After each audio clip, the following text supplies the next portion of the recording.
Walton smart fridge presents TVS ইনসাইটে আপনাদের সবাইকে স্বাগত জানাচ্ছি।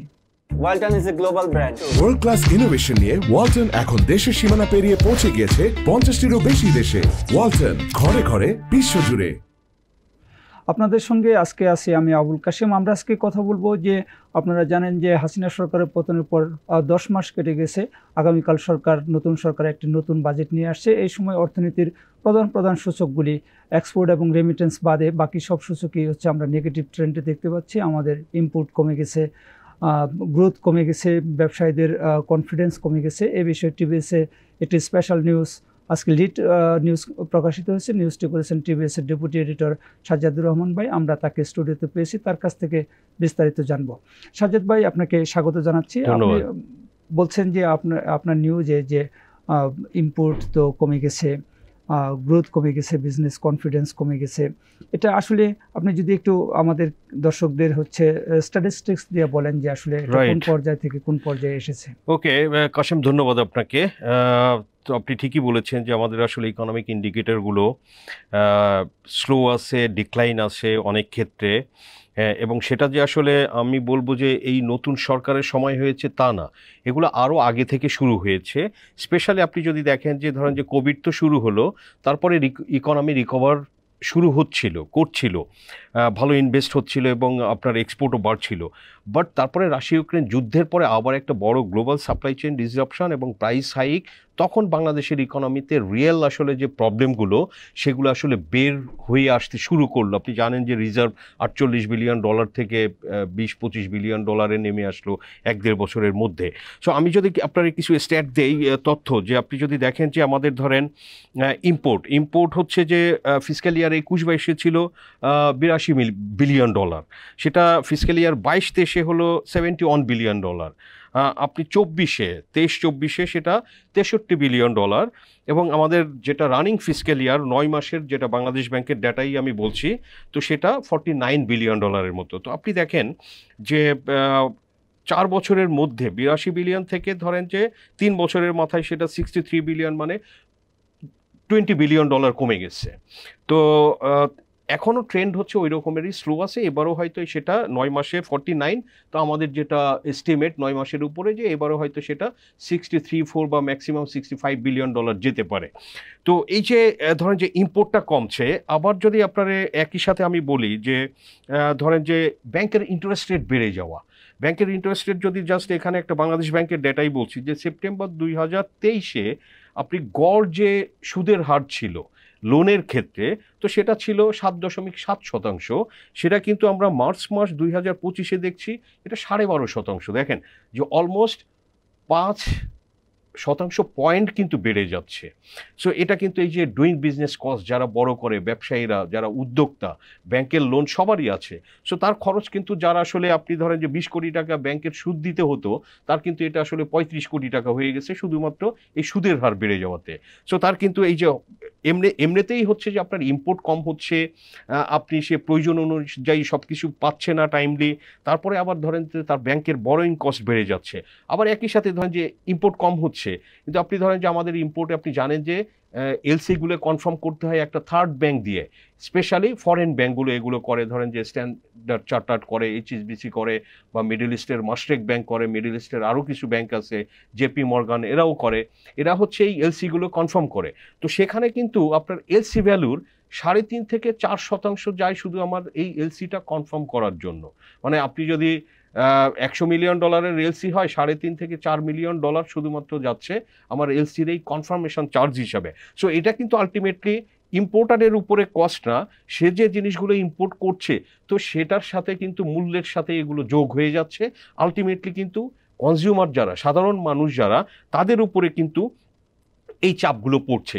আবার একই সাথে আপনি দেখেন যে ইনফ্লেশন, যেটা হচ্ছে যে গত 3 বছর ধরে 9%-এর উপরে, রিসেন্ট সম্প্রতি আমরা দেখছি যে এটা একটু কমছে স্লাইটলি, কিন্তু তারপরে কিন্তু গত 3 বছর ধরে ওভার 9%, মানে এটা বলা হয় very high rate of inflation. তো সেটা কিন্তু আসলে যেভাবে বিজনেসেরও ক্ষতি হচ্ছে, যেহেতু চাহিদা কমে যাচ্ছে, মানুষ কেনাকাটা কমিয়ে দিচ্ছে।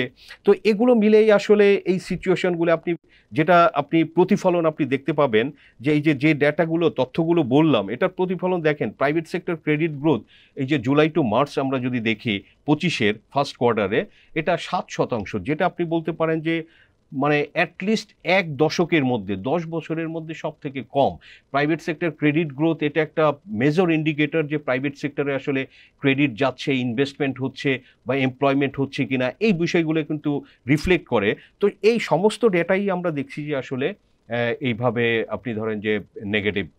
আপনি যেটা বললেন যে ইম্পোর্ট অনেক কমে যাচ্ছে, এখন আমরা দেখছি যে আমাদের রিজার্ভ তো আসলে অনেক কমে আসছিল, এখন বাংলাদেশ ব্যাংক মাঝে মধ্যেই জানাচ্ছে যে রিজার্ভ একটু একটু করে বাড়তেছে। তো এটা তো একটা ইম্পোর্ট কমার কারণে রিজার্ভ বাড়তেছে, এটা ঠিক আছে, কিন্তু ইকোনমিতে আসলে কোন ধরনের প্রভাব পড়ছে? আর যে ইম্পোর্টটা হচ্ছে এর মধ্যে আসলে ভোগ্যপণ্য কি পরিমাণ বা ক্যাপিটাল মেশিনারি ইম্পোর্টটা কি পরিস্থিতি? ধন্যবাদ আপনাকে এই প্রশ্নটার জন্য। আপনি ধরেন যে ইম্পোর্ট কমছে, ইয়েস, হুইচ ইজ রাইট, এবং বাংলাদেশ ব্যাংকের এক ধরনের ধরেন এই সরকার নতুন সরকার আসার পরে তারা কিন্তু এই বিষয়গুলো মনিটরিং করছেন খুব স্ট্রিক্টলি ইম্পোর্টের এলসিগুলো। তো ইম্পোর্ট দেখেন ইম্পোর্ট কমার কারণে বাংলাদেশে একটা অ্যালিগেশন আছে যে ইম্পোর্টে ওভার ইনভয়েসিংয়ের মাধ্যমে অনেক টাকা পাচার হয়েছে। তো সেটা নিয়ে ধরেন যে এই সরকারের সময় হোয়াইট পেপার কমিটি তারাও কথা বলেছে যে বাংলাদেশ থেকে $16 বিলিয়ন পাচার হয়েছে। তো বিভিন্ন ধরনের এই রকমের ইনফরমেশন আমরা দেখেছি। কিন্তু আমরা যদি গ্লোবালি এই কাজগুলো যারা মনিটর করে, যেটা আপনি জানেন যে গ্লোবাল ফাইন্যান্সিয়াল ইন্টিগ্রিটি, তারা হচ্ছে আমেরিকান একটা প্রতিষ্ঠান যারা এই যে ট্রেড বেসড মানি লন্ডারিং এগুলো তারা মনিটর করে এবং ট্র্যাক করে আসলে তারা ডেটাগুলো আপনার পাবলিক করে। কিন্তু 2021 সালে তারা সর্বশেষ ডেটা তারপরে আমরা দেখিনি। তো 21 সালের ডেটা যদি আমি দেখি, আপনি দেখবেন যে তারা তখন বলেছিল যে বাংলাদেশ থেকে যে বছরে $8 বিলিয়ন করে, $8.27 বিলিয়ন করে যেটা পাচার হয়েছে 2009 থেকে 2018 সাল পর্যন্ত, এই ধরেন যে 10 বছরে। তো এটা হচ্ছে তারা একটা গড় করেছে। তো আমি ধরলাম যে $8 বিলিয়ন ট্রেড বেসড, মানে এই যে ওভার মূল্য দেখিয়ে এগুলো পাচার হয়েছে দেশ থেকে, যেটা যেটা দর্শকদের ক্ষেত্রে বলি যে এটা কোনো একটা প্রোডাক্টের মূল্য আপনার যদি $100, তো এটা যদি আমি $110 দেখে $10 এই যেটা পাচার করলাম, এই অতিরিক্ত মূল্যটা আমি দেখালাম। তো এইভাবে এই পাচারগুলো হয়েছে যেটা। তো সেটাও যদি ধরেন যে আপনি ফিসক্যাল ইয়ার 22-এ $82 বিলিয়ন আমাদের ইম্পোর্ট হয়েছিল। সো ধরলাম $10 বিলিয়ন আপনার ইম্পোর্ট ওভার ইনভয়েসিং হয়েছে, $10 বিলিয়ন আমি ধরলাম। পুরোটাই তো হচ্ছে ইম্পোর্টের ক্ষেত্রে পাচার হয় না, এক্সপোর্টের ক্ষেত্রেও আবার পাচার হয়। এক্সপোর্টের ক্ষেত্রে হয়েছে, সেটা এক্সপোর্টের ক্ষেত্রে আপনার যেটা হয় কম দেখায়, মানে হ্যাঁ দাম কম দেখায়, ধরেন যে এটা রিটেইন করা, বাইরেই তারা রেখে দেয়। কিন্তু মেইনলি ধরেন যে এটা ইম্পোর্টের মাধ্যমে এটা বেশি হয়, ওভার প্রাইস দেখায় দেশ থেকে টাকাটা বাইরে নেয়। আর এক্সপোর্টের ক্ষেত্রে হচ্ছে যে ওই আমেরিকা এক্সপোর্ট করলো, ওখানে সে এডিশনাল টাকাটা ওখানে রেখে দিল। সো আমরা যদি ইম্পোর্টের ক্ষেত্রেই এটা ধরি যে ধরেন যে $10 বিলিয়ন এই যে ফিসক্যাল ইয়ার 22-এ $10 বিলিয়ন আমি ধরলাম, যে আমেরিকান এই যে জিএফআই এর রিপোর্ট তারা বলছে $8 বিলিয়ন, আমি ধরলাম $10 বিলিয়ন পাচার হয়েছে। সো $10 বিলিয়ন পাচার হইলে রিয়েল তাইলে ফিগার 22-এ ধরেন $72 বিলিয়ন। কিন্তু $72 বিলিয়ন আপনি ধরেন যে 2 বছর পরে আমি 24 ফিসক্যাল ইয়ারে দেখছি $63 বিলিয়ন। সো আপনি তো আপনার ইকোনমির তো একটা গ্রোথ লাগবে, আমাদের তো গ্রোথ কম বেশি হচ্ছে। এই যে বর্তমান অর্থ বছরে যেটা আপনার প্রভিশনাল এস্টিমেট আমরা জানি 3.97%, যেটা কোভিডের ইয়ারেই শুধু কম ছিল, আর আসলে গত 15-16 বছরে বা 20 বছরে এত কম আমাদের গ্রোথ হয়নি। তো আপনার যদি ইকোনমি ধরেন যে এই যে 4%ও গ্রো করে, আমার তো প্রপোর্শনেটলি এই আমদানিটাও বাড়বে। আপনি জানেন যে আমদানি বাংলাদেশের যে ধরেন যে আমরা যে গার্মেন্টসটা করি, তো কি করতে হয়, আমাদের কটন পুরোটাই ইম্পোর্ট করতে হয়। সেই কটন দিয়ে আপনি ধরেন যে সুতা বানাবেন, ফ্যাব্রিক বানাবেন, তো সেটার জন্য আপনার ধরেন যে ডাইং দরকার, ওয়াশিং দরকার, বিভিন্ন কেমিক্যাল দরকার। সো সব কিছুই কিন্তু আমাদের আসলে আমদানি করতে হয়। আমাদের দেশে এই রকম কোনো রকমের কোনো কাঁচামাল নাই। সো এই জিনিসগুলো আমাদের আমদানি করতে হচ্ছে। তারপরে আপনার কি, এটা যে মেশিন দিয়ে আমি রোল করব, আমার কটন থেকে ইয়ার্ন বানাবো, বা আমি যে মেশিন দিয়ে আসলে গার্মেন্টসটা সেলাই করব, সেটাও কিন্তু সবই আমদানি। তো আপনি আমদানি কমে যাওয়া মানে কি, আমার ওই আসলে মেশিনটা কম আসতেছে, আমার মনে করেন যে এই যে ডাইং ওয়াশিং এগুলো কম আসতেছে, আমার ধরেন যে নতুন একটা ফ্যাক্টরি কম হচ্ছে, যেহেতু ক্যাপিটাল মেশিনারির ইম্পোর্ট, এই যে আপনি যেটা জানতে চাচ্ছিলেন যে ইম্পোর্টের কোথায় ডাউন, তো আপনার যদি বলি ক্যাপিটাল মেশিনারিতে আমরা এই বছরের যদি মার্চ পর্যন্ত দেখি বাংলাদেশ ব্যাংকের তথ্যে যেটা আছে, সেটা কিন্তু ক্যাপিটাল মেশিনারির ইম্পোর্ট 20%-এর উপরে ডাউন আছে। তার আগের বছরেও ডাউন ছিল। তো আপনি 4-5 বছর 3-4 বছর ধরে যদি এটা কন্টিনিউ এটা কমতে থাকে, তো এটা কিন্তু আপনি বোঝা যাচ্ছে যে আসলে নতুন ফ্যাক্টরি আমার দেশে হচ্ছে না। সো নতুন ফ্যাক্টরিটা না হলে আপনি সেখানে কর্মসংস্থানও হচ্ছে না। সো ইম্পোর্ট আমার কমে যাওয়া মানে আসলে তো একজন ব্যবসায়ী এটা খুব ভালো একটা উদাহরণ দিয়েছেন যে আসলে $10 বিলিয়ন আমার ইম্পোর্ট কমা মানে এটার ইমপ্লিকেশন অর্থনীতিতে এটার প্রভাব মিনিমাম $20 বিলিয়ন। সেটা কিভাবে? এই যে যেটা বললাম যে আমি তো র মেটেরিয়াল এনে আমি ভ্যালু অ্যাড করে এটা সুতা বানাচ্ছি, সেই সুতা থেকে গার্মেন্টস তৈরি হচ্ছে এবং সেটা এক্সপোর্ট হচ্ছে, সব জায়গায় তো ভ্যালু অ্যাড হচ্ছে। তো আলটিমেটলি আমার যে ফিনিশড পণ্যটা আমেরিকা বা ইউরোপের বাজারে বাংলাদেশ রপ্তানি করছে, এই যে আমার ভ্যালু এডিশনগুলো যোগ হয়ে কিন্তু এটা হচ্ছে। তো এখানে ধরেন যে তাইলে আমার এই ভ্যালু এডিশনগুলো হচ্ছে না, আমার যে পরিবহন ধরেন যে গার্মেন্টসটা ফ্যাক্টরি থেকে চিটং পোর্টে নিয়ে যাচ্ছে, এই যে ট্রান্সপোর্ট সেক্টর, আপনি ফ্রেট ফরওয়ার্ডার, আপনি শিপিং, আপনি ব্যাংকিং সেক্টর, ব্যাংক এই যে এলসি কনফার্মেশন থেকে শুরু করে এলসি ওপেন, বিভিন্ন ধরনের চার্জেস ফিজ, তো এগুলো তো আছে, ইন্স্যুরেন্স করতে হয়।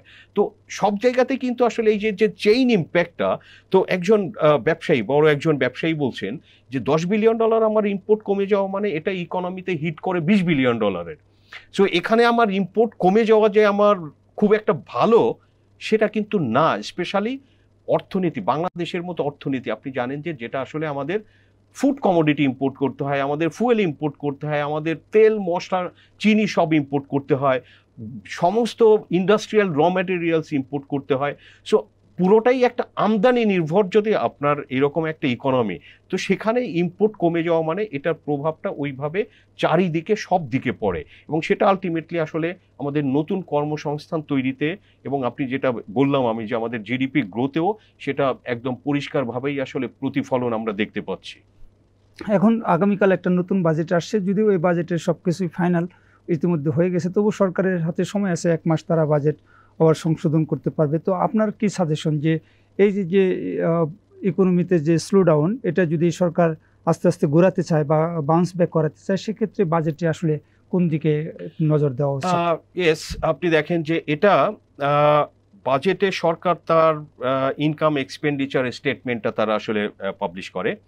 তো এখানে আসলে প্রাইভেট সেক্টর বা মানুষ কি দেখে, ধরেন যে সাধারণ মানুষ একটা জিনিস লক্ষ্য করে যে আচ্ছা আমার জিনিসপত্রের দাম আমার জীবন ব্যয়বহুল হবে কিনা। সাধারণ মানুষের কিন্তু আসলে কি কোথায় বরাদ্দ করলো সেটা নিয়ে কিন্তু তার কোনো আপনার চিন্তা নাই, সে দেখে যে জিনিসপত্রের দাম। সো সিমিলারলি আপনি বিনিয়োগকারী ব্যবসায়ীরা দেখে যে তার আসলে ডুইং বিজনেস কস্টটা কমবে কিনা, তার ট্যাক্স রেট বাড়বে কিনা, তারপরে তার যে বিজনেসের যে পরিবেশটা সেই পরিবেশটা ঠিক থাকবে কিনা। আপনি জানেন যে এই যে শেখ হাসিনা সরকারের পতনের পরে 5ই অগস্ট 2024, সো তারপরে আসলে পুলিশ ঠিকভাবে কাজ করেনি, আইন শৃঙ্খলা পরিস্থিতির একটা অবনতি ঘটেছে, এটা এখন পর্যন্ত কিন্তু সেটা চলছে। তো ব্যবসায়ীদের যেটা কনসার্ন যে এক ধরেন যে বিনিয়োগের একটা পরিবেশ লাগবে। প্রথমত অনিশ্চয়তার মধ্যে কেউ আসলে কোনো টাকা বিনিয়োগ করতে চায় না, যে কেউ বুঝতে পারছে না যে সামনে কি হবে। এখন যেটা সব থেকে অনিশ্চয়তা এটা যে রাজনৈতিক অনিশ্চয়তা। আপনি জানেন যে বিএনপি সহ কিছু পার্টি যারা ডিসেম্বরের মধ্যে ইলেকশন চাচ্ছে তারা খুব অ্যাডামেন্ট, আবার যারা ইন্টারিম সরকার আছে তারা ডিসেম্বর না, তারা এটা জুন পর্যন্ত, তারাও অনেকটা অ্যাডামেন্ট এবং তারা শুরু থেকে সেটা বলেছে যে ডিসেম্বর থেকে জুনের মধ্যে আগামী বছরের মধ্যে ইলেকশন হবে। কিন্তু সেটা কিন্তু বিএনপি এখন মেজর স্টেক হোল্ডার, বড় পার্টি, সো তারাও কিন্তু অ্যাডামেন্ট। তো এটা কিন্তু একটা বড় অনিশ্চয়তা, যারা ব্যবসায়ী, নতুন বিনিয়োগকারী, পুরনো বিনিয়োগকারী, তাদের মধ্যে এটা একটা বড় আপনার শঙ্কা কাজ করছে। তারপরে আরও একটা যেটা তাদের কনফিডেন্সটা আপনার লো করে দিচ্ছে, সেটা ধরেন যে অনেক সময় এই যে তার ফ্যাক্টরিতে যে ভাই 10 জন 20 জন ওয়ার্কার মিলে হঠাৎ একটা আনরেস্ট করবে না, এরকমও কিন্তু আমরা দেখেছি অনেক দিন বিভিন্ন জায়গাতে কিন্তু এটা হয়েছে। তারপরে আপনি দেখেন এনবিআর স্ট্রাইক করলো, তাদের ডিভিশন একটা রিফর্ম নিয়ে 2টা ডিভিশন হলো, সো এনবিআর কিন্তু স্ট্রাইক করে বসলো, তারা কোনো সার্ভিস দিচ্ছে না। এই যে এক্সপোর্টার ইম্পোর্টার, সে যে ফাইন্যান্সিয়াল লস করবে, তার কিন্তু একটা কন্টেইনার চিটাং পোর্টে একদিন বেশি থাকলে কিন্তু তার আপনার পেনাল্টি দিতে হয়।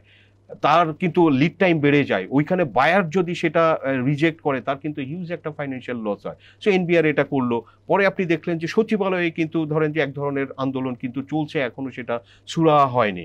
এবং এরকম আরও বিভিন্ন ধরনের যেটা আন্দোলন আছে, এগুলোও কিন্তু ব্যবসায়ীদের আমি যেটা দেখেছি যে তাদের যে কনফিডেন্স লেভেলটা, এই সেন্টিমেন্টটা কিন্তু আসলে তাদের উইক করে দিচ্ছে। এবং প্রপারলি আসলে ল অ্যান্ড অর্ডার যেটা এখনও ফুললি রেস্টোর করেনি, যে এটা মানুষ যে তার একটা এস্টাবলিশমেন্টে ফ্যাক্টরি, এখানে শত কোটি টাকা বিনিয়োগ আছে, এখানে ব্যাংক লোন আছে, এখানে হাজার হাজার লোক কাজ করে। সো তার এই এস্টাবলিশমেন্টগুলোর কিন্তু সেফটি সিকিউরিটি নিয়েও আমরা দেখেছি যে ব্যবসায়ীদের মধ্যে এক ধরনের কিন্তু উদ্বেগ কাজ করছে। এবং এটা কিন্তু আমি যেটা বললাম যে সাধারণ মানুষ চায় যে আসলে তার বাজেটে জিনিসপত্রের দাম বাড়বে কিনা এটা নিয়ে সে চিন্তিত থাকে, আর ব্যবসায়ীদের হচ্ছে যে তার এই বিনিয়োগগুলো এটা সেফ থাকবে, সে আসলে একটা পরিবেশ পাবে, সে ধরেন যে এই যে ব্যাংকের ইন্টারেস্ট রেট এটা আসলে একটা রিজনেবল পর্যায়ে থাকবে কিনা, তারপরে তার ধরেন যে আদার যে কস্ট আছে, শিপিং কস্ট থেকে শুরু করে সাপ্লাই চেইন, এই সব জায়গা তার খরচ বাড়বে কিনা, বিভিন্ন ধরনের নতুন ট্যাক্স মেজার্স, বাংলাদেশে অনেক কিছু আপনি ইনডিরেক্ট ট্যাক্স করে, হ্যাঁ পরোক্ষ কর, এটা কিন্তু এখনও বাংলাদেশে বেশি 65% আপনি জানেন। সো যেটা সোফার আমরা কিন্তু দেখেছি, ব্যবসায়ীরাও সেটা বলছে যে যারা দিচ্ছে তাদের উপরেই মনে হচ্ছে যে এই জোরটা এখনো আছে আগের সরকারগুলোর মতো। তো এটা নিয়েও আসলে তারা তাদের চিন্তা বা উদ্বেগ প্রকাশ করেছে। ধন্যবাদ আপনাকে। প্রিয় Thank দর্শক, you. আমরা সাজ্জাদ ভাইয়ের কাছ থেকে বিস্তারিত জানলাম এবং সরকারের জন্য সাজ্জাদ ভাইয়ের দিক থেকে কিছু পরামর্শ আসছে, আশা করি সরকার সেগুলি পজিটিভলি বিবেচনা করবে। Walton smart fridge presents insight যদি আপনাদের ভালো লাগে আপনারা লাইক করবেন, শেয়ার করবেন। ধন্যবাদ সবাইকে।